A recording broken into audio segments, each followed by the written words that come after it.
Hi friends, నేను doctor Jyothi, fertility expert, medical director 49 fertility centre. ఈరోజు నేను మీకు ఒక వెరీ కామన్ టాపిక్ అనమాట.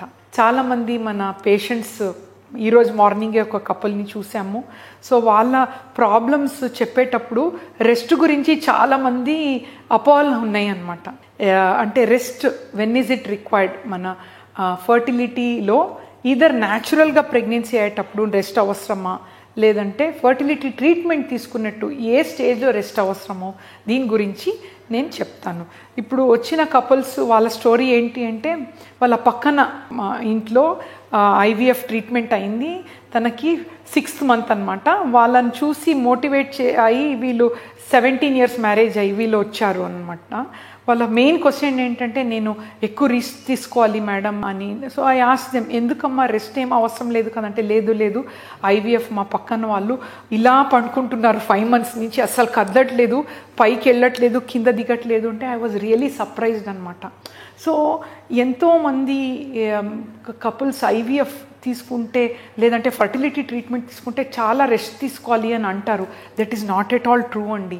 ఇన్ఫ్యాక్ట్ మనకి సైన్స్, నేను చెప్పటం కాదు, సైన్స్ హ్యాస్ టోల్డ్ ఐవీఎఫ్ తర్వాత యాక్చువల్లీ అంబులేట్ చేస్తే, అంటే వెంటనే బేబీని పెట్టిన 1 minute వాళ్ళు నడిచి అన్ని పనులు చేసుకుంటే success rate in fact is better అని science has told. It's rest ideally what happens, ఎక్కువ పండుకుంటే అండి because of that obesity start అవుతుంది. It's not because of treatment. అందరు అంటారు ఇంజెక్షన్స్ తీసుకుంటే లావ్ అవుతున్నాము అని, అది కాదు.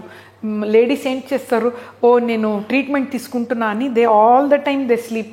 దానివల్ల ఫుడ్ తింటారు మంచిగా, అంటే తినే తర్వాత అది పండుకుంటే అరగదు. So rest is not at all required. అది ఒబేసిటీ అవుతుంది, మళ్ళీ ట్రీట్మెంట్లు కూడా చాలా ఇష్యూస్ వస్తాయి. సో రెస్ట్ ఎప్పుడు తీసుకోవాలనేది నేను చెప్తాను. ఫస్ట్, ఒక కపుల్ అసలే పెళ్ళి అయిన కొత్తలో, ఇఫ్ డాక్టర్ దగ్గర actually they should not come 1 year ideally they should try naturally. That is couple every right అనమాట న్యాచురల్గా ప్రెగ్నెంట్ అవ్వటానికి. సో ఐడియల్లీ ఏమి టైం, ఓవ్యులేషన్ అవన్నీ చూసుకోకుండా న్యాచురల్గా వాళ్ళ ఫ్లోలోనే ఉంటే సైన్స్ సేస్ 86%కి తెలియకుండా ప్రెగ్నెన్సీ వచ్చేస్తుంది. They don't have to worry at all. కొందరు ప్లాన్ చేసిన వాళ్ళకి వెరీ హ్యాపీ, ప్లాన్ చేయలేని వాళ్ళకి ఇట్స్ సర్ప్రైజ్ అండ్ కొంచెము వాళ్ళకి ఇది ఉంటుంది అనమాట. సో రెస్ట్ అనేటప్పుడు నార్మల్గా న్యాచురల్గా ప్లాన్ చేసుకునే వాళ్ళు హస్బెండ్ అండ్ వైఫ్ సంబంధం అయిన తర్వాత ఎక్కువ రెస్ట్ తీసుకోవాలనుకుంటారు. దట్స్ నాట్ కరెక్ట్ అండి. బికాస్ స్పర్మ్స్ అనేది 25 million ఎక్కువ ఉంటాయి అన్నమాట. సో ఒక్కసారి అది వెజైనాలో డిపాజిట్ అవుతే, ఈవెన్ కొన్ని లీక్ అవుతే కూడా అదన్నీ పార్టికల్స్ లీక్ అయ్యేది సెమైనల్ ఫ్లూయిడ్ అనమాట. స్పర్మ్స్ గర్భాశయం ద్వారంలోనే ఉంటుంది అండ్ ఇట్ ఎంటర్స్ అనమాట. సో ఐడియల్లీ ఒక బేబీ కావాలంటే 1 sperm ఈజ్ ఎనఫ్ అండి. ఈ 25 million sperms per ejaculate లో 1 sperm is good enough అనమాట. So even for natural pregnancy as a doctor or fertility expert rest అని మేమేం చెప్పామండి. There is no role of rest or different position, ఏమీ అలా science has not told anything అనమాట. So next is about fertility treatment. ఇప్పుడు పెళ్ళి అయ్యి ఒక 6-7 years అయింది, లేదంటే ఏదైనా ఇష్యూ ఉందనుకోండి, 1 year లోపల కూడా కొందరు వస్తారు స్పర్మ్స్ చాలా తక్కువ ఉన్నప్పుడు, ఆర్ లేడీస్ ఏజ్ ఒక 35-40 అయిన తర్వాత వాళ్ళు వచ్చినప్పుడు ఫర్టిలిటీ ట్రీట్మెంట్లో ఫస్ట్ థింగ్ మనం బేసిక్ టాబ్లెట్స్ ఇస్తాం. ఓవ్యులేషన్ ఇండక్షన్ అని చెప్తాం అనమాట. టాబ్లెట్స్ ఇచ్చి ఆ ఎగ్ విడుదల అయ్యే టైంలో, అది యూజువలీ ఓవ్యులేషన్ మిడ్ సైకిల్ అంటే నెలసరిది ఒక 10th to 12th day, ఆ టైంలో ఎగ్ విడుదల అయ్యేటప్పుడు హస్బెండ్ అండ్ వైఫ్ న్యాచురల్గా ట్రై చేసుకోమని చెప్తామన్నమాట. సో ఈ టైంలో కూడా we don't suggest rest, no rest. బోల్డ్గా రాస్తున్నాను, there is no role of rest అనమాట. ఈవెన్ న్యాచురల్గా ట్రై చేసేటప్పుడు ఆర్ ట్యాబ్లెట్స్ చిన్న మెథడ్ ఇచ్చేటప్పుడు ఒక 3 to 6 months ఇదే ట్యాబ్లెట్ మెథడ్లో మేము పేషెంట్స్కి గైడ్ చేస్తామన్నమాట. అది కూడా ఫెయిల్ అయిన వాళ్ళకి కొందరికి ఐయుఐ అని చెప్తాం. ఇది ఇంపార్టెంట్ అండి. IUI, intra uterine insemination. ఈ ప్రాసెస్లో నెలసరి 2వ రోజు నుంచి కొన్ని టాబ్లెట్స్ ఇంజెక్షన్స్ ఇచ్చి మళ్ళీ 10th day పిలిచి ఎగ్ బయటకు వచ్చేటప్పుడు మనము ఇంజెక్షన్స్ ఇచ్చి ఎగ్ బయటకు వచ్చేటప్పుడు ఇది ట్యూబ్స్ నుంచి ఎగ్ బయటకు వస్తుంది కదా, ఆ టైంలో మనకు తెలుస్తుంది అనమాట. ఆ టైంలో హస్బెండ్ స్పర్మ్ని మేము ఒక చిన్న క్యాథెటర్, ఎగ్జాంపుల్ ఈ క్యాథెటర్ ఉంటుంది, ఈ క్యాథెటర్ లోపల స్పర్మ్ని ప్రాసెస్ చేసి ఈ గర్భాశయం లోపల ఇలా ఇన్సర్ట్ చేయటం జరుగుతుంది. స్పర్మ్స్ని ఇలా పుష్ చేస్తామన్నమాట. ఈ ప్రొసీజర్ అయిన తర్వాత సైన్స్ ప్రకారం దేసే మ్యాక్సిమం 10 to 15 minutes ప్రొసీజర్ అయిన తర్వాత అక్కడే పండుకోమని డాక్టర్ చెప్పటం జరుగుతుంది పేషెంట్కి. Only 10 to 15 minutes. ఈ టైంలో మేము ఈ గర్భాశయంలో పెట్టిన స్పర్మ్స్ ట్యూబ్స్లో వెళ్ళి ఆల్రెడీ ప్రాసెస్ స్టార్ట్ అవుతుంది. దాని తర్వాత వాళ్ళు ఆఫీస్కి వెళ్ళొచ్చు, ఇంటికి వెళ్ళొచ్చు, anywhere they can go, there is no rule. తర్వాత మర్చిపోవాలి, మళ్ళీ ఇంటికి వెళ్ళి నాకు ఈరోజు ప్రాసెస్ అయింది, డాక్టర్ 10 minutes పండుకోమన్నారు చెప్పారు అని వాళ్ళు ఇంకా వేరే ఎవరో పేషెంట్స్ అందరిని అడుగుతారు.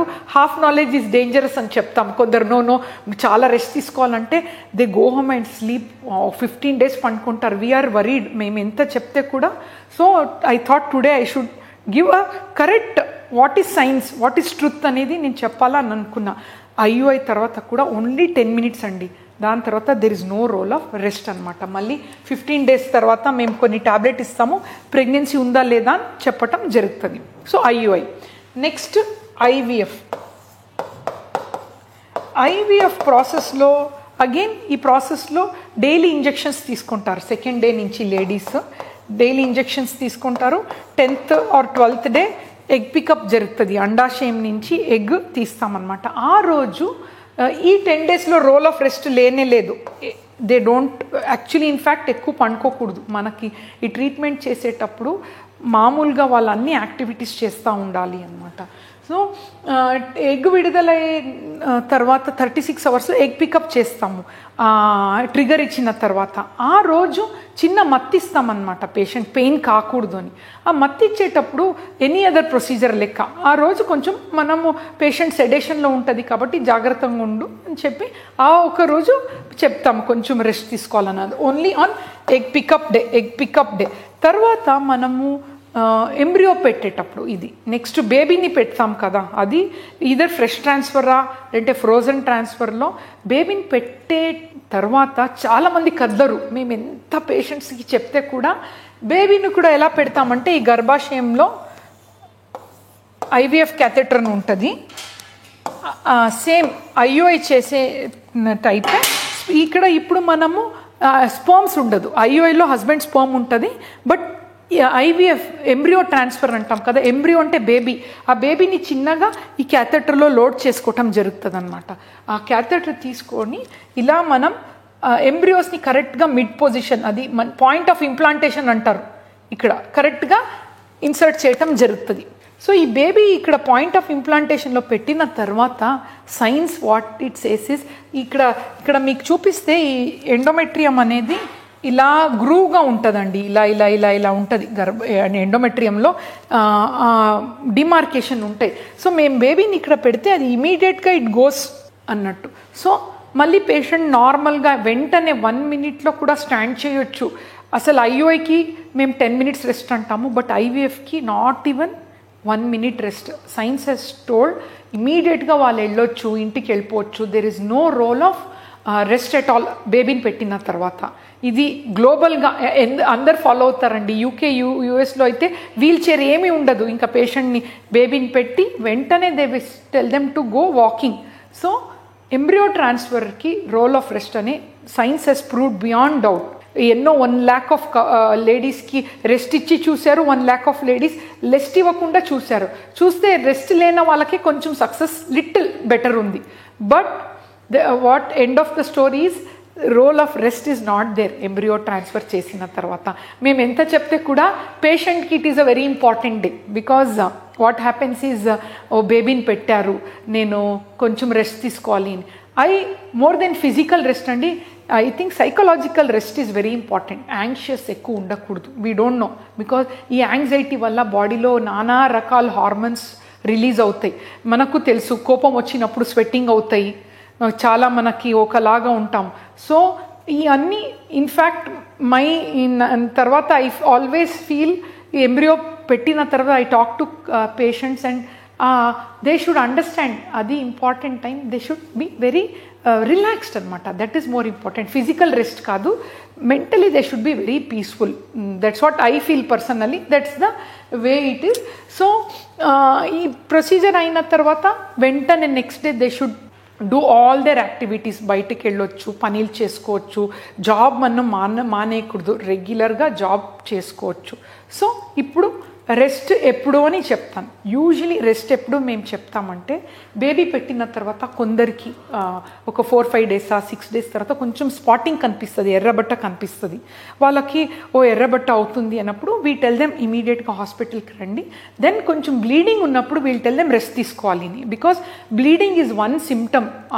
ఆ టైంలో ఎక్కువ యాక్టివిటీస్ చేయకూడదు. బ్లీడింగ్ తగ్గే వరకు we'll tell them to take rest అనమాట. అది ఇన్ IVF. తర్వాత ప్రెగ్నెన్సీలో కూడా చాలామంది రెస్ట్ అంటారు. Ideally I don't believe rest అండి. ఓన్లీ ప్రెగ్నెన్సీలో కొందరికి మాయ అనేది కింద ఉంటుంది. కింద ఉన్నప్పుడు ఏమవుతుంది, బ్లీడింగ్ వచ్చినప్పుడు ఆ టైంలో రెస్ట్ తీసుకోవాలి అని చెప్తాము. లేదంటే కొన్ని సిచ్యుయేషన్లో బీపీ హై ఉంటుంది, అప్పుడు యాక్టివిటీస్ తగ్గటానికి రెస్ట్ అని చెప్తాం. సో ఈ ఎప్పుడో ఒక అవసరం ఉన్నది మనం అందరూ అదే ఫాలో అవుతే ఇట్స్ నాట్ కరెక్ట్. ఎందుకంటే రెస్ట్లో ఎక్కువ రెస్ట్ తీసుకున్న వాళ్ళకి ఏమవుతుందంటే ఒబెసిటీ అవుతుందండి. వెయిట్ చాలా పుట్ ఆన్ అవుతారు. అండ్ వెయిట్ ఎక్కువ పుట్ ఆన్ అవుతే మెడిసిన్ కూడా పని చేయదు. అండ్ అదే కాకుండా మనం ఇన్ని ట్రీట్మెంట్ చేసేటప్పుడు బ్లడ్ కొంచెం థిక్ అయిందనుకోండి, ఎక్కువ పండుకుంటే అది గట్టిగా అవుతుంది. DVT ఛాన్సెస్ అంటారు, డీప్ వెయిన్ థ్రాంబోసిస్. ఇది చాలా వెరీ బ్యాడ్ సైడ్ ఎఫెక్ట్స్. ఇది ఎక్కువ స్టాగ్నెంట్ వల్ల అవుతుంది అనమాట. సో ప్లీజ్ ఐ రిక్వెస్ట్ అనమాట, rest when ever is required అప్పుడే రెస్ట్ తీసుకోవాలి. అదర్ టైం నార్మల్గా మనము లాజిక్గా ఫాలో చేయాలి. వాట్ ఈస్ కరెక్ట్ అనేది ఎవరు ఏమి చెప్తే కూడా మీరు మీ డాక్టర్ని అడగాలి. డాక్టర్ని అడిగి చాలా వరకు ఏమవుతుందంటే వేరే వాళ్ళని అడిగి వాళ్ళకి హాఫ్ నాలెడ్జ్ ఉంటుంది. సో దనేది ఈ మెసేజ్ అనేది అందరికీ వెళ్ళదు. సో ఐ థాట్ టుడే ఎప్పుడు రెస్ట్ తీసుకోవాలి, ఎప్పుడు రెస్ట్ తీసుకోకూడదు. ఈ వీడియో రిలీజ్ చేసి ఐ హోప్ ఈ మెసేజ్ మీ అందరికీ వెళ్ళాలి. And I think world should be a better place to live, very in a very scientific way, and what is correct adi cheppalani anukunna. Thank you.